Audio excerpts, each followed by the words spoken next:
அனைவருக்கும் வணக்கம். நாம் இன்றைக்கி இந்த வீடியோவில் என்ன பார்க்க போகிறோம்னு பார்த்தீங்கன்னா, குரூப் 2 2Aக்கான வேக்கன்சி லிஸ்ட் வந்து பார்த்திங்கன்னா அதிகப்படுத்தியிருக்காங்க. அதை பேஸ் பண்ணும்போது வந்து பார்த்திங்கன்னா 6151 போஸ்ட் அதிகமாக இருக்குது. ஸோ அதுக்கு முன்னால் வந்து பார்த்திங்கன்னா 5379 போஸ்ட்டாக இருந்தது. இப்போது கிட்டத்தட்ட பார்த்திங்கன்னா ஒரு 700-800 போஸ்ட் வந்து எக்ஸ்டெண்ட் பண்ணியிருக்காங்க. ஸோ இப்போ என்னென்னு பார்த்திங்கன்னா நம்ம எஸ்சி கம்யூனிட்டி பொறுத்தளவு வந்து பார்த்திங்கன்னா கேட்டகரி வைஸாக வந்து என்னென்ன டிபார்ட்மெண்ட் இருக்குதுன்னு பார்ப்போம். ஸோ இந்த கேட்டகரி வரும்போது வந்து பார்த்திங்கன்னா எஸ்சி கம்யூனிட்டி பார்ப்போம். ஸோ எஸ்சி பொறுத்தளவுக்கு வந்து பார்த்திங்கன்னா மொத்தம் வந்து 445. ஸோ கான்செப்ட் புரிஞ்சுக்குங்க. ஸோ எஸ்சி ஜென்ரல் பொறுத்தளவுக்கு வந்து பார்த்திங்கன்னா 445. அது விமன்ஸ் வந்து பார்த்திங்கன்னா 187 போஸ்ட்டு. ஸோ ஜென்ரல் பிஎஸ்டிஎம் அப்படிங்கிறது வந்து பார்த்திங்கன்னா அதாவது தமிழ் வழி, ஓகேங்களா, ஃபஸ்ட் ஸ்டாண்டர்ட்லேருந்து காலேஜ் வரைக்கும் யார் தமிழ் வடிவம் பண்ணியிருக்காங்களோ ஸோ அவங்களுக்கு 20% இடஒதுக்கீடு கொடுக்குறாங்க. ஸோ அதை பேஸ் பண்ணும்போது இந்த பிஎஸ்டிஎம் அதாவது 125 போஸ்ட் வந்து பார்த்திங்கன்னா மென்ஷன் பண்ணியிருக்காங்க. ஸோ பிஎஸ்டிஎம்மில் இருக்கக்கூடிய ஜென்ரலில் அதுக்கப்புறம் வந்து பார்த்தீங்கன்னா விமென்ஸ் பொறுத்தளவுக்கு 47. என்ன இப்படி 445, 187, 125ன்னு சொல்லி கொடுக்குறாங்களே, சரி என்னங்கிறது நிறைய பேருக்கு தெரியாமே இருக்குது. ஃபஸ்ட்டு புரிஞ்சுக்குங்க. ஸோ ஃபஸ்ட்டு வந்து இடஒதுக்கீடை பேஸ் பண்ணி தெரியணும். அப்போ தான் வந்து பார்த்திங்கன்னா ஒரு 100 போஸ்ட்டு கால்ஃபர் ஆச்சுன்னா 100 போஸ்ட்டில் இப்போ எஸ்சி கம்யூனிட்டிக்கு எத்தனை பேர் ஆள் எடுப்பாங்க அப்படிங்கிறது நமக்கு தெரியும், ஓகேங்களா. ஸோ ஃபஸ்ட்டு பாருங்கள். ஸோ ஜென்ரல், ஓகேங்களா, ஜென்ரல் பொறுத்தளவுக்கு வந்து பார்த்தா ஜென்ரல் டேர்னில் பொறுத்தளவுக்கு வந்து பார்த்திங்கன்னா 31%. 31% அப்படிங்கிறது 100க்கு 31 பேர், ஓகேங்களா. ஜென்ரல் அப்படிங்கும்போது இதில் வந்து BC, MBC, SC, ST, so இந்த கேட்டகரி வைஸாக எல்லாருமே வருவாங்க. மோஸ்ட் ரேங்கில் யார் இருக்காங்களோ அவங்க ஜென்ரல் கேட்டகரி வருவாங்க. அதுக்கப்புறம் வந்து பார்த்திங்கன்னா பிசி. ஸோ பிசி பொறுத்தளவுக்கு வந்து பார்த்திங்கன்னா 26.5%. 26.5னா என்ன? ஸோ 100க்கு 26 பேர் பிசியை சேர்ந்தவங்களை மட்டும்தான் இருப்பாங்க, ஓகேங்களா. அதுக்கப்புறம் வந்து பாருங்கள், பிசி முடிஞ்சதுக்கப்புறம் எம்பிசி. ஸோ எம்பிசி பொறுத்தளவுக்கு 20%. 100ல் 20 பேர் வந்து பார்த்திங்கன்னா எம்பிசி சேர்ந்தவங்க தான் இருப்பாங்க அப்படிங்கிற கேட்டகரி தான். அதுக்கப்புறம் வந்து பார்த்திங்கன்னா எஸ்சி பொறுத்தளவுக்கு 17%ன்னு சொல்லியிருக்காங்க. ஸோ எஸ்சி பொறுத்தளவுக்கு 17%. இப்போ நம்ம அந்த கேட்டகரி தான் நம்ம பார்க்க போகிறோம். அடுத்து வந்து பார்த்திங்கன்னா எஸ்சிஏ. ஸோ எஸ்சிஏ அடுத்த கேட்டகரி வரும்போது எஸ்சிஏ. ஸோ எஸ்சிஏங்கிறது அருந்ததியர்னு காமிச்சிருப்பாங்க. ஸோ எஸ்சியில் வரக்கூடிய ஒரு உட்பிரிவுன்னு சொல்லி காமிச்சிருப்பாங்க. ஸோ அவங்களுக்கு வந்து பார்த்திங்கன்னா 3% இடஒதுக்கீடு கொடுக்குறாங்க, ஓகேங்களா. அதுக்கப்புறம் எஸ்டி பொறுத்தளவுக்கு வந்து பார்த்திங்கன்னா 1%. இது மட்டும் இல்லாமல் நம்ம பிசி பார்த்துருப்போம். ஸோ பிசி பொறுத்தளவுக்கு 26.5%. 100க்கு 26 பேர் வந்து பார்த்திங்கன்னா பிசி தான் இருப்பாங்க அப்படின்ட்டு. ஸோ அது இல்லாமல் பிசிஎம்னு சொல்லுவாங்க. ஸோ முஸ்லீம் பொறுத்தளவுக்கு வந்து பார்த்திங்கன்னா 3.5%. இதெல்லாம் சேர்ந்தது வந்து பார்த்திங்கன்னா கிட்டத்தட்ட 100%க்கு கிட்டத்தட்ட பார்த்திங்கன்னா 69% இடஒதுக்கீடுலேயே கொடுக்குறாங்க, ஓகேங்களா. ஸோ நம்ம வந்து பார்த்திங்கன்னா இந்தியா லெவலில் விட தமிழ்நாட்டில் 50% தாண்டி 69% இடஒதுக்கீடு வந்து நம்ம தமிழ்நாடு கவர்மெண்ட் கொடுத்துருக்காங்க. ஸோ இதில் வந்து ஜென்ரல் ஒரு 30 போட்டிங்கன்னா 100க்கு 100 ஆச்சு, ஓகேங்களா. இப்போது எஸ்சி பொறுத்தளவுக்கு வந்து பார்த்திங்கன்னா பாருங்கள், எஸ்சி பொறுத்தளவுக்கு வந்து பார்த்திங்கன்னா விமன்ஸுக்கு நிறைய வாய்ப்புகள் இருக்குது, நீங்கள் பார்த்தீங்கன்னா தெரியும். ஸோ இந்த எஸ்சி ஜென்ரல் பொறுத்தளவுக்கு 445ன்னு சொல்கிறாங்க, ஓகேங்களா. இந்த 445 ஒரே ஒரு விஷயம், ஒன்லி ஜென்ஸ் மட்டும்தான் வர முடியும், புரியுதுங்களா. எஸ்சி ஜென்ரல் பொறுத்தளவுக்கு வந்து பார்த்திங்கன்னா 445ல் ஸோ அதில் எல்லாருமே, அதாவது ஜென்ஸுன்னு மட்டும் சொல்ல முடியாது, லேடிஸ், ஜென்ட்ஸ், அதில் மாற்றுத்திறனாளிகள் காமிச்சிருப்பாங்க, ப்ளஸ் பார்த்திங்கன்னா ஆதரவற்ற விடோட்ஸில் காமிச்சிருப்பாங்க. ஸோ எல்லாருமே அது வந்து பார்த்திங்கன்னா இந்த ஜென்ரலில் வருவாங்க, ஓகேங்களா. ஆனால் இந்த விமன்ஸ், இந்த பிஎஸ்டிஎம், ஸோ அதில் பிஎஸ்டிஎம் அப்படிங்கும்போது விமன்ஸ் பொறுத்தளவுக்கு வந்து பார்த்திங்கன்னா விமன்ஸ் கேட்டகரி வருவாங்க, ப்ளஸ் பார்த்திங்கன்னா அந்த கம்யூனிட்டியில் இருக்கக்கூடிய ஜென்ரலையும் அந்த 445லேயும் வருவாங்க, ப்ளஸ் 187 வருவாங்க. ஸோ 2 ப்ளஸ் பாயிண்ட் இருக்குது. அதே சேம் வந்து பார்த்திங்கன்னா தமிழ் மீடியம் பொறுத்தளவுக்கு வந்து பார்த்திங்கன்னா தமிழ் மீடியம் இருக்கக்கூடிய ஜென்ரலையும் வருவாங்க, ஸோ விமன்ஸ் கேட்டகரி வரும்போதும் வருவாங்க. ஸோ நமக்கு என்ன தான் 6000 போஸ்ட்டு காமிச்சாலும் இங்கே பார்த்திங்கன்னா தெரியும், பிஎஸ்டிஎம் பொறுத்தளவுக்கு மொத்தமே 6000 போஸ்ட்டு வந்தாலும் எஸ்சியில் விமன்ஸுக்கு வந்து பார்த்திங்கன்னா 47 போஸ்ட்டு மட்டும்தான் நமக்கு கொடுக்குறாங்க அப்படிங்கிறது நம்ம தெரிஞ்சுக்கணும். ஏன்னா 6000 போஸ்ட் இருக்குது, நமக்கு எப்படி இருந்தாலும் நமக்கு ஒரு போஸ்ட் கிடச்சிரும் அப்படிங்கிற கான்செப்ட்லேயே இருக்காங்க. ஸோ டாப் ரேங்க்கில் நல்ல ஒரு ரிசல்ட் கொடுத்தா மட்டும்தான் நம்ம நல்ல போஸ்டிங் எடுக்க முடியும். ஸோ அந்த கேட்டகரி வைஸு. ஸோ இது அதுக்கப்புறம் வந்து பார்த்திங்கன்னா நம்ம அடுத்து ப்ளோ ஷார்ட்டில் உங்களுக்கு காமிக்கிறேன். ஸோ கம்யூனிட்டி வைஸ் வந்து பார்த்திங்கன்னா என்னென்ன டிபார்ட்மெண்ட்டில் என்னென்ன வேக்கன்ட் லிஸ்ட் காமிக்கிறான்னு சொல்லிட்டு. ஓகே, இந்த சார்ட்டில் பாருங்கள் எவ்வளோ தெளிவாக கொடுத்துருக்கான்னு பாருங்கள். ஸோ வந்து பார்த்திங்கன்னா இதில் கிட்டத்தட்ட வந்து பார்த்திங்கன்னா 137 137 போஸ்டிங் சம்மந்தமாக வந்து பார்த்திங்கன்னா டிபார்ட்மெண்ட் வைஸாக வந்து பார்த்திங்கன்னா கொடுத்துருக்காங்க. ஸோ போஸ்டிங்கோட கோடு காமிச்சிருக்காங்க. ஸோ என்ன கேட்டகரின்னு சொல்லி இப்போ நான் வந்து பார்த்திங்கன்னா எஸ்சி கம்யூனிட்டியில் இருக்கக்கூடிய கேட்டகரி மட்டும்தான் நம்ம பார்க்க போகிறோம். ஸோ பார்த்துடலாம். ஸோ ஃபஸ்ட்டு பாருங்கள், ஒரு 2-3 விஷயங்கள் நான் சொல்கிறேன், பார்த்துக்கலாம். ஸோ இதில் பார்த்திங்கன்னா சீனியர் இன்ஸ்பெக்டர் கோஆப்ரேட்டிவ் சொசைட்டி டிபார்ட்மெண்ட்னு சொல்லி ஒன்று மென்ஷன் பண்ணுறாங்க. ஸோ இந்த கேட்டகரி மென்ஷன் பண்ணும்போது மொத்தமாக 6000 போஸ்ட்னால் 6000ல் மொத்தம் இந்த டிபார்ட்மெண்ட்டுக்கு மட்டும் கிட்டத்தட்ட பார்த்திங்கன்னா 291 போஸ்ட் வந்து எடுக்கிறாங்க. அந்த கேட்டகரி மென்ஷன் பண்ணும்போது பார்த்திங்கன்னா இங்கே பாருங்கள். ஸோ இந்த எஸ்சி ஜென்ரலில் வரும்போது ஒரு 22 போஸ்ட், ஸோ விமென்ஸ் வரும்போது பார்த்திங்கன்னா 11 போஸ்ட். புரியுதுங்களா? ஸோ எக்ஸ் சர்வீஸ் மேனை பொறுத்தளவுக்கு ஒரு 2 போஸ்ட் காமிக்கிறாங்க. கிட்டத்தட்ட பார்த்திங்கன்னா ஒரு 22, இதில் ஒரு 11 ப்ளஸ் பார்த்திங்கன்னா ஒரு 2. ஸோ இந்த டிபார்ட்மெண்ட்டில் இவ்வளோ தான் எடுக்கிறாங்க. பார்த்தீங்கன்னா உங்களுக்கு தெரியும். அதுக்கப்புறம் வந்து பார்த்திங்கன்னா 2 கேட்டகரி தான். ஒன்று எஸ்சியில் வரும்போது, ஒன்று ஜென்ரலில் வருவோம். அதாவது எஸ்சியில் ஜென்ரல் வருவோம்.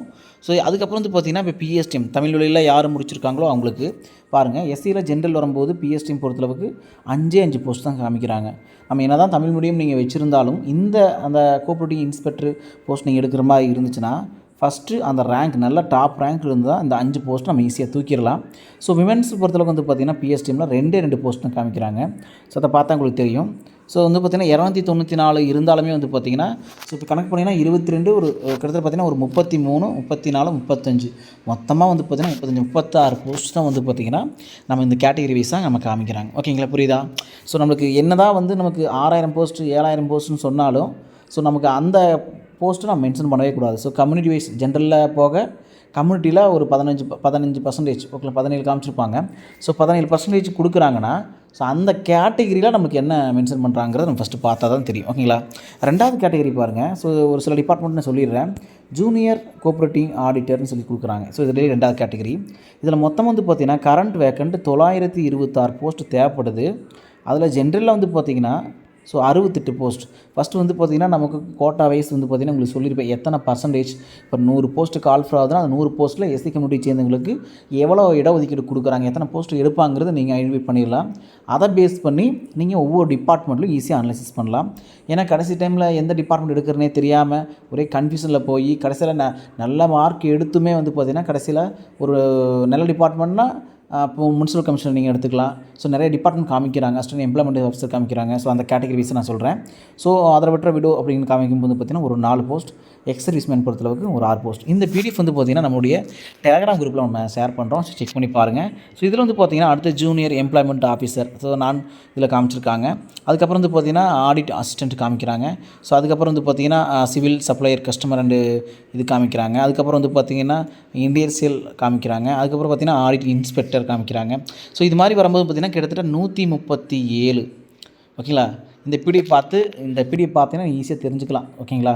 இப்போது அது அப்படியே கீழே வரும்போது வந்து பார்த்திங்கன்னா நிறைய அசிஸ்டண்ட்டில் காமிக்கிறாங்க பாருங்கள். அசிஸ்டண்ட்டில் ரெவென்யூ டிபார்ட்மெண்ட் அதில் வந்து பார்த்திங்கன்னா ஒவ்வொரு மாவட்ட வாரியாக என்னென்ன போஸ்ட். இப்போ நீங்கள் வந்து ஒரு எக்ஸாம்பிள் நாங்கள் கோயம்புத்தூரில் வந்து நீங்கள் ஒரு டிபார்ட்மெண்ட் எடுக்கிறீங்கன்னா ஸோ இந்த அசிஸ்டண்ட்டில் நீங்கள் கோயம்புத்தூரில் இருக்கான்னு ஃபஸ்ட்டு பார்க்கணும். கம்யூனிட்டி வைஸாக ஜென்ரல் இருக்கான்னு பார்க்கணும். அதாவது கம்யூனிட்டியில் ஜென்ரல் நீங்கள் பார்க்கணும். இதை பார்த்தா தெரியும். ஓகேங்களா? ஸோ கம்யூனிட்டியில் ஜென்ரலில் ஃபஸ்ட்டு நீங்கள் மென்ஷன் பண்ணி பார்க்கணும். அதுக்கப்புறம் தான் வந்து பார்த்திங்கன்னா நீங்கள் அடுத்த கேட்டகரிக்கு போகணும். அப்புறம் பிஎஸ்டிஎம் தமிழ் வழியில் நீங்கள் ஏதாவது வச்சுருந்தீங்கன்னா ஸோ நீங்கள் போகிறதுக்கு முன்னாலேயே ரிசல்ட் வந்ததுக்கப்புறம் நீங்கள் போகிறதுக்கு முன்னாலேயே வந்து பார்த்திங்கன்னா நீங்கள் என்ன டிபார்ட்மெண்ட் எடுக்கிறீங்க அப்படிங்கிறத நீங்கள் ஈஸியாக ஃபிக்ஸ் பண்ண முடியும்.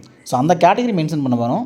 பாருங்கள் அசிஸ்டண்ட்டில் நிறைய காமிக்கிறாங்க. ஸோ எல்லா அசிஸ்டண்ட்டில் ரெவென்யூ டிபார்ட்மெண்ட் காமிக்கிறாங்க.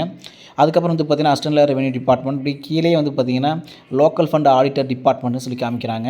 ஸோ இதில் வந்து பார்த்திங்கன்னா கிட்டத்தட்ட பார்த்திங்கன்னா ஒரு 45 போஸ்ட். இது அதுக்கப்புறம் வந்து பார்த்திங்கன்னா அப்படியே கீழே வந்துட்டு இருந்தீங்கன்னா ஒரு எக்ஸாம்பிள் நான் சொல்கிறேன். பார்த்திங்கன்னா ஸ்டெனோ டைப்பிஸ்ட் காமிக்கிறாங்க. அடுத்து வந்து பார்த்திங்கன்னா எக்ஸிக்யூட்டிவ் ஆஃபீஸர் கிரேடு 2ன்னு சொல்லி காமிக்கிறாங்க. டவுன் பஞ்சாயத்து அண்ட் இதில் வந்து பார்த்திங்கன்னா மொத்தமாக வந்து பார்த்திங்கன்னா 19 போஸ்ட் உங்களுக்கு தேவைப்படுது. பார்த்திங்கன்னா தெரியும். இந்த 19 போஸ்ட் வந்து பார்த்திங்கன்னா எஸ்சியில் ஜென்ரலில் ஒரு போஸ்ட் காமிக்கிறாங்க, விமன்ஸில் ஒரு போஸ்ட் காமிக்கிறாங்க. ஸோ அதை கேட்டகரி வைஸாக பார்க்கும்போது நீங்கள் ஈஸியாக எடுத்துடலாம். ஸோ இந்த பிளான் வச்சுருக்கிறவங்க என்ன போஸ்ட் எடுக்குங்கிறத ஃபஸ்ட்டு ஃபிக்ஸ் பண்ணுங்கள். அதுக்கப்புறம் வந்து பார்த்திங்கன்னா முனிசிபல் கமிஷனர். ஸோ இதுதான் எல்லாருமே எதிர்பார்க்கக்கூடியது. ஓகேங்களா? முனிசிபல் கமிஷனர் பொறுத்தளவுக்கு வந்து பார்த்திங்கன்னா எஸ்சி கம்யூனிட்டி பேஸ் பண்ணி பார்க்கும்பொழுது எத்தனை போஸ்ட் எடுக்கிறான்னு ஃபஸ்ட்டு தெரியணும். 30 போஸ்ட் இருக்குதுன்னா 30ல் அந்த 30 நமக்கு அப்படிங்கிற மாதிரி நான் மென்ஷன் பண்ண வேணாம். அதில் நான் அந்த 100ல் 69% இடஒதுக்கீடு போக ப்ளஸ் 31% ஜென்ரலில் போக அதுக்கப்புறம் தான் வந்து பார்த்திங்கன்னா கம்யூனிட்டியில் மென்ஷன் பண்ண முடியும். இந்த கமிஷனர் பொறுத்தளவுக்கு வந்து பார்த்திங்கன்னா கிட்டத்தட்ட பார்த்திங்கன்னா கரண்ட் வேக்கண்ட் 30 காமிக்கிறாங்க. யோசிச்சு பாருங்கள். ஸோ 30 போஸ்ட் இருந்தாலும் 30 நமக்கு கிடையாது. அந்த கேட்டகரி மென்ஷன் பண்ணுங்கள். அந்த 30ல் எஸ்சி ஜென்ரல். ஸோ கணக்கு பண்ணும்போது வந்து பார்த்திங்கன்னா கிட்டத்தட்ட ஒரு 3 போஸ்ட் வந்து பார்த்திங்கன்னா நல்ல ரேங்க்கில் டாப் இப்போ எஸ்சியில் வரக்கூடிய டாப் ரேங்க்கில் வரக்கூடிய நபர்கள் வந்து பார்த்திங்கன்னா ஃபஸ்ட்டு உங்களுக்கு தெரியும் இத்தனை டிபார்ட்மெண்ட் அவங்க காமிச்சாலுமே ஸோ ஃபஸ்ட்டு டிபார்ட்மெண்ட்டு ஃபில் ஆகிறது இது மாதிரி டிபார்ட்மெண்ட் தான். ஏன்னா இது பேஸ்கேல் வந்து அதிகமாக காமிச்சிருப்பாங்க. அதனால் வந்து இந்த ஏரியாவை பார்த்து கிட்டத்தட்ட பார்த்திங்கன்னா 3 போஸ்ட் வந்து எஸ்சியில் காமிக்கிறாங்க. ஸோ விமென்ஸில் வரும்போது ஒரே ஒரு போஸ்ட் அது நல்ல ரேங்க் எடுக்கிறீங்களோ எடுக்கலாம். அதுக்கப்புறம் அப்படியே அதே கேட்டகரி வரும்போது பார்த்திங்கன்னா ஸோ பிஎஸ்டிஎம்மில் அவங்க காமிக்கவே இல்லை, பார்த்தா உங்களுக்கு தெரியும். முனிசிபல் கமிஷனர் பொறுத்தவரை வந்து பார்த்திங்கன்னா ஸோ ஒன்லி வந்து நீங்கள் ஜென்ரலில் மொத்தம் 3+1 4 போஸ்ட் தான். அது எஸ்சியில் ஜென்ரல் மட்டும், பிஎஸ்டிஎம்மில் வரமாட்டாங்க. எல்லாத்துக்கும் சந்தேகம் என்னென்னு பார்த்தீங்கன்னா பிஎஸ்டிஎம் வச்சுருப்பாங்க, நான் ஜென்ரல் எடுக்க முடியுமான்னு கேட்பாங்க. கண்டிப்பாக ஜென்ரலில் எடுக்க முடியும். ஜென்ரல்னால் நீங்கள் கம்யூனிட்டியில் வரக்கூடிய ஜென்ரல் எடுக்க முடியும். ப்ளஸ் வந்து இதில் வந்து மிகப்பெரிய ஒரு ஆப்பர்ச்சுனிட்டின்னு பார்த்தீங்கன்னா விமென்ஸ் கேட்டகரிகளுக்கு நிறையா யூஸ்ஃபுல்லான விஷயங்கள் இருக்குது. ஏன்னா அவங்க வந்து பார்த்திங்கன்னா எஸ்சியில் விமென்ஸ் கேட்டகரி வருவாங்க, எஸ்சியில் ஜென்ரலே வருவாங்க, பிஎஸ்டிஎம் ஜென்ரலே வருவாங்க. பார்த்தா தெரியும், பிஎஸ்டிஎம் ஜென்ரலே வருவாங்க, பார்த்தீங்கன்னா தெரியும். பிஎஸ்டிஎம் ஜென்ரலே வருவாங்க, பிஎஸ்டிஎம் விமென்ஸ் கேட்டகரி வருவாங்க. ஓகேங்களா? இப்படி கேட்டகரி வரும்போது பார்த்திங்கன்னா விமென்ஸ்க்கு நிறைய ஆப்பர்ச்சுனிட்டி கொடுத்துருக்காங்க. ஸோ அதனால் வந்து பார்த்திங்கன்னா டிபார்ட்மெண்ட் வந்து பார்த்து செலக்ட் பண்ணுங்கள். ஓகேங்களா? ஏன்னா நிறைய பவர்ஃபுல்லான டிபார்ட்மெண்ட்லாம் நம்ம டிபார்ட்மெண்ட்டில் காமிச்சிருக்காங்க. அடுத்து பாருங்கள், ஹேண்ட்லூம் இன்ஸ்பெக்டர் காமிச்சிருக்காங்க, ஹேண்ட்லூம் டிபார்ட்மெண்ட்டு. ரெவென்யூ டிபார்ட்மெண்ட் பார்த்திங்கன்னா அரியலூர் காமிக்கிறாங்க, அசிஸ்டன்ட் ரெவென்யூ டிபார்ட்மெண்ட்டில் Krishnagiri. So junior employment officer வந்து காமிக்கிறாங்க. ஸோ இந்த கேட்டகரி வந்து பார்த்திங்கன்னா எத்தனை போஸ்ட் அப்படிங்கிற ஃபஸ்ட்டு தெரியணும். ஓகேங்களா? இப்போ நிறைய பேர் நினைக்கிறாங்க கோஆப்ரேட்டிவ் சொசைட்டியில் பொறுத்தவரை வந்து பார்த்திங்கன்னா 900 போஸ்ட்டும் காமிச்சாலுமே நமக்கு எத்தனை போஸ்ட்டு காமிக்கிறாங்க, அதை கம்யூனிட்டி பேஸ் பண்ணி எத்தனை போஸ்ட்டு காமிக்கிறாங்க. ஏன்னா ஜென்ரலில் நிறைய பேர் போயிடும், உங்களுக்கு தெரியும். ஜென்ரல் பொறுத்தளவுக்கு வந்து பார்த்திங்கன்னா எல்லா சமுதாயத்தை சேர்ந்தவங்களும் வருவாங்க. ஸோ எஸ்சி கம்யூனிட்டி பேஸ் பண்ணும்போது பார்த்திங்கன்னா அந்த சமுதாயத்தை சேர்ந்தவங்க மட்டும்தான் வருவாங்க. ஸோ அதில் வேறு யாருமே போட்டியிடுறதுக்கான வாய்ப்புகள் கிடையாது. இது மாதிரி வந்து பார்த்திங்கன்னா நம்மளுடைய பிடிஎஃபை வந்து நம்மளுடைய டெலகிராமில் விஆர்டிஎன்பிசின்னு சொல்லி ஸோ அதில் நாங்கள் ஷேர் பண்ணுறோம். அதில் எடுத்து ரிசல்ட் வந்ததுக்கப்புறம் வந்து பார்த்திங்கன்னா என்னென்ன டிபார்ட்மெண்ட் எடுக்கலாம், எது எடுத்தால் நம்மளுக்கு கொஞ்சம் யூஸ்ஃபுல்லாக இருக்கும். ஏன்னா நிறைய பேர் படித்து கஷ்டப்பட்டு மார்க் எடுத்து நல்லா டாப் ரேங்க் வந்துடுங்க. அதுக்கப்புறம் வந்து பார்த்திங்கன்னா போஸ்டிங் எடுக்கிறதுல நிறைய ஆசோலேஷன் வருது, இது எடுக்கிறதா அது எடுக்கிறதான்னு சொல்லி. சில பேர் வந்து பார்த்திங்கன்னா தப்பாக கைட் பண்ணிடுறாங்க. ஸோ நல்லா டாப் ரேங்க் எடுத்தீங்க, நல்ல போஸ்ட்டு கண்டிப்பாக போகணும். ஸோ அதுக்காக தான் இதை போட்டிருக்கோம். ஸோ பிடிஎஃபில் நம்ம இதை ஃபில்டர் பண்ணி போட்டிருக்கோம் கொடுத்த லிஸ்ட்டில். இந்த பிடிஎஃப் நம்ம டெலிகிராம் ஷேர் பண்ணுறோம், செக் பண்ணி பாருங்கள். ஓகேங்க, தேங்க்யூ.